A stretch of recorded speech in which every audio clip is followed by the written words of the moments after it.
So why you feel stressed even though your life is good?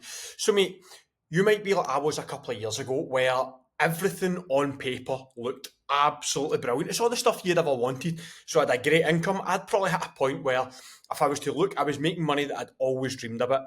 I was in a relationship that I was really happy in. Found out that we were going to have Arlo, which meant that we were having a family. We had a roof over our head. We actually had a great flat at the time.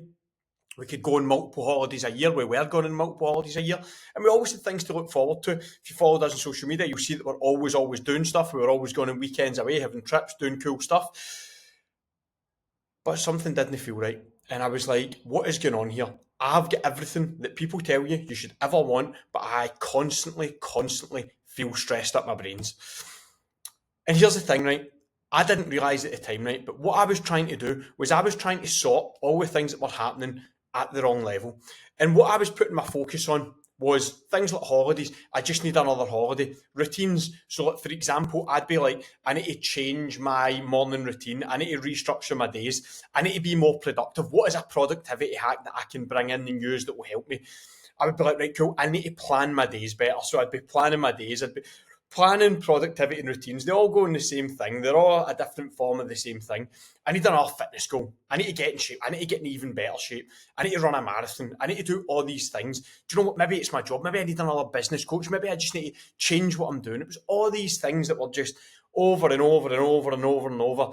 And I would make changes, but nothing would happen. I would still be stressed up my brains. And here's the real problem.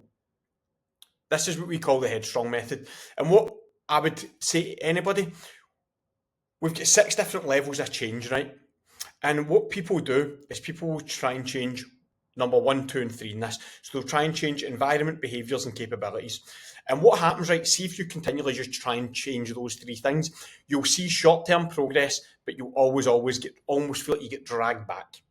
And you'll always get dragged back to probably close to the starting point. And for example, that might be, like say, for example, you go on holiday, you get a short-term boost from the holiday, but then within 2-3 days, you're back stressed out your brains.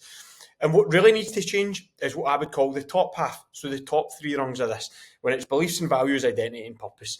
And what I'm going to do is talk you through this, because obviously environment, behaviours and capabilities play a part in change. I'm not going to say like you don't need to change any of those things, but when we're looking at like proper deep level change, especially like if you're somebody who's constantly stressed, I'm going to break down exactly why that's happening.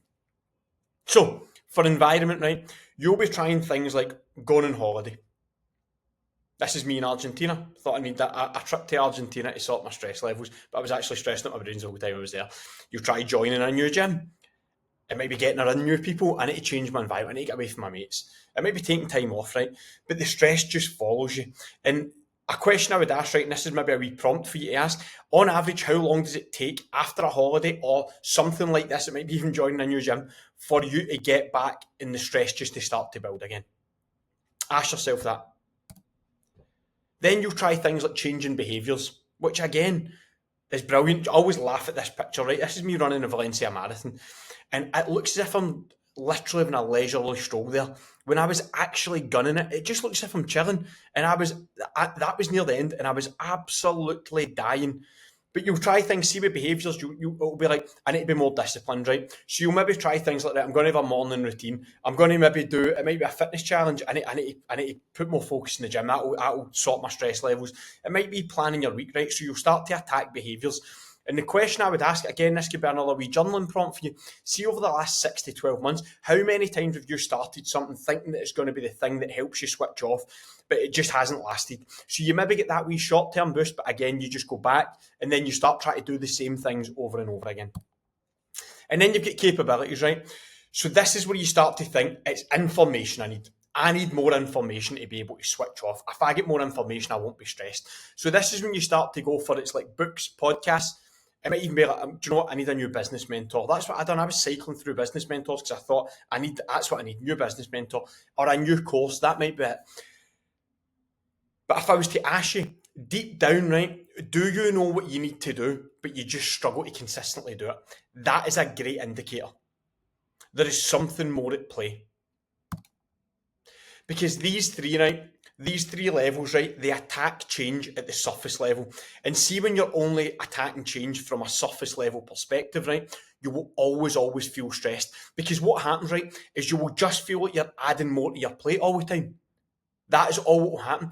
And there's a thing called the window of tolerance. I'm not getting into it here, but see, if all you're doing is adding more to your plate, right, you'll always crack eventually. And that was the thing that I did not realise for so long. And how this will always play out in reality is you will make bouts of progress followed by big rebounds backwards. And you'll always be a bit like, what happened there? And see, if you're fairly switched on, it's not like you're in the depths of despair when you go backwards, but there's so much internal frustration because you'll be like, I know I'm capable of more. I know that I can do these things, but for some reason you just can't get yourself to execute the way you want to. And now we go on to the good part. This is where change actually happens on a deeper level. First thing is when it comes to beliefs and values. So what are the beliefs and values you hold, right?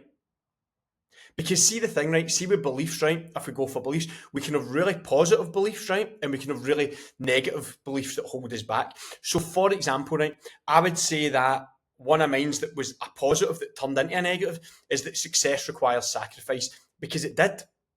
But I turned it into the extreme, absolute extreme, to the point where like my stress levels were at an all-time high, and I had to start to break through. Like, what are these beliefs that I've got that everything could fall apart at any moment? What if I'm a client's leave? That kept me in a.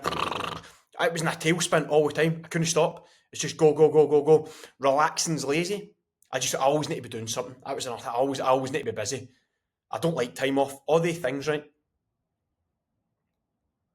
So, see, the question I would ask you is, what beliefs are you carrying that are forcing you to stay switched on?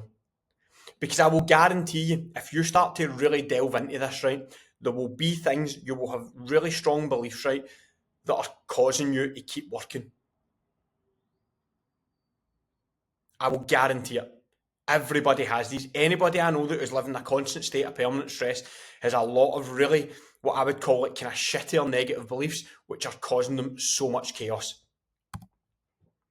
And then we go on to identity. So identity is how you view yourself. So for example, right, if I was to look, right, I need to provide. That's the way I viewed myself. You're a provider. People depend on me. You need to do hard shit. I need to do hard shit.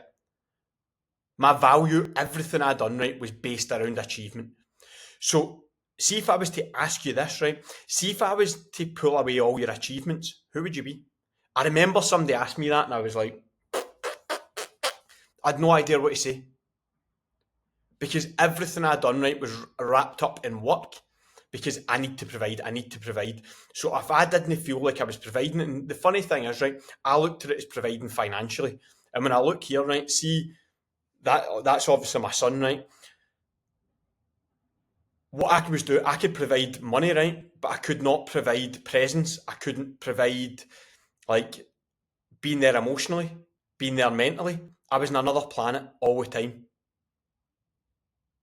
And if you pull my business away and you pull fitness goals away from me, I had no idea who I was. Literally got no idea. My whole identity was wrapped up in doing hard shit. And by the way, there is nothing up with that. Like, because you can build, a lot of people build identities, right? And see, the problem when you build an identity, and you'll see a lot of people talk about this, it can be a really positive thing, right?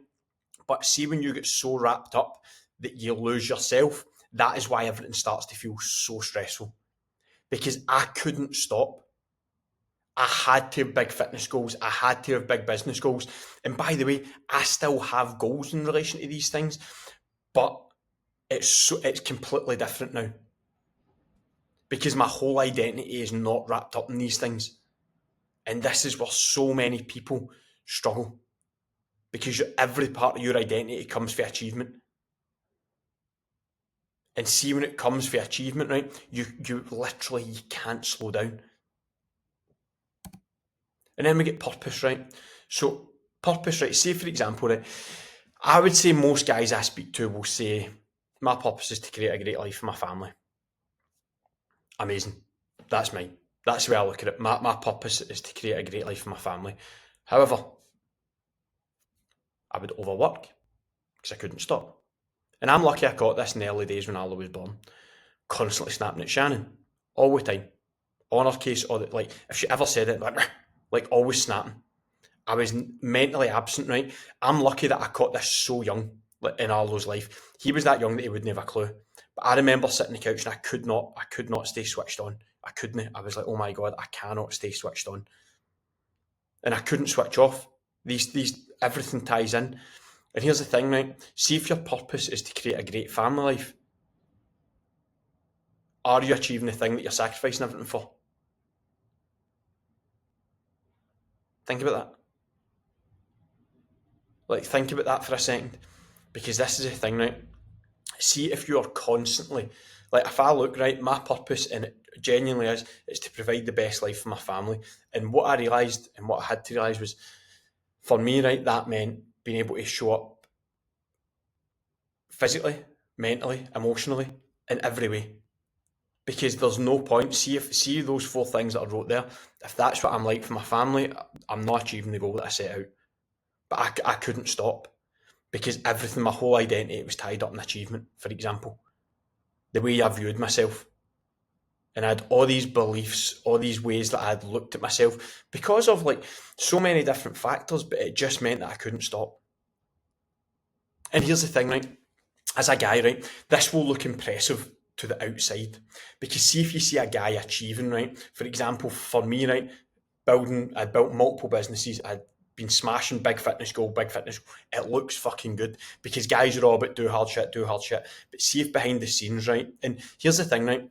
When I say behind the scenes, I can mean your internal world or the shit that people don't see. See if they are a fucking shambles, you know.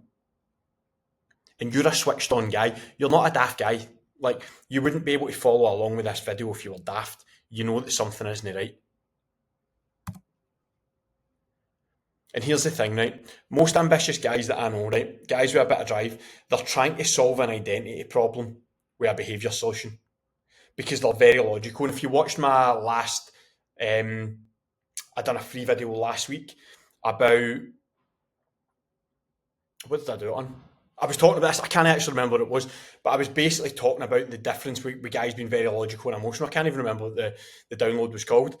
And the whole problem, right, is you're trying to be very logical, and identity stuff is more deeper rooted. That's why more routines, all these different shifts in behaviour, nothing ever changes how you feel. You just keep looking the same problem. And for you, right, you'll just know, the best way I can describe this to a guy, right, is you just know something isn't right. That's it. That was for me. I was sitting one day and I'm like, something isn't right here.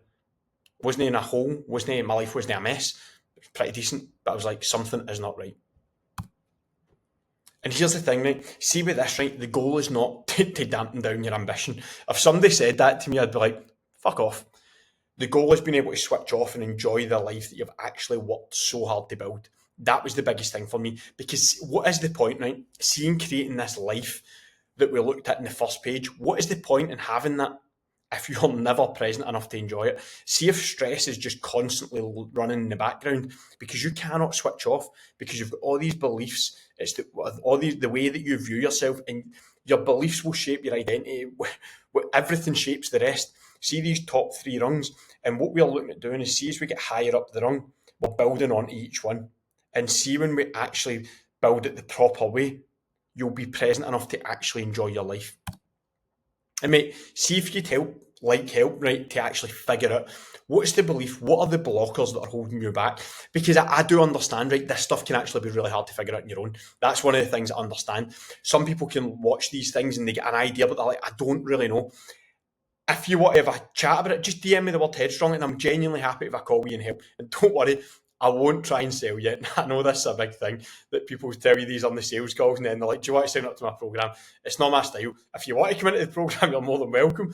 But it's not. I would rather help people with this stuff because I know how frustrating it can be when you feel like you're doing all these things, but nothing really seems to be helping you switch off. And you know that you're showing up, just not quite as the way you should for the people that you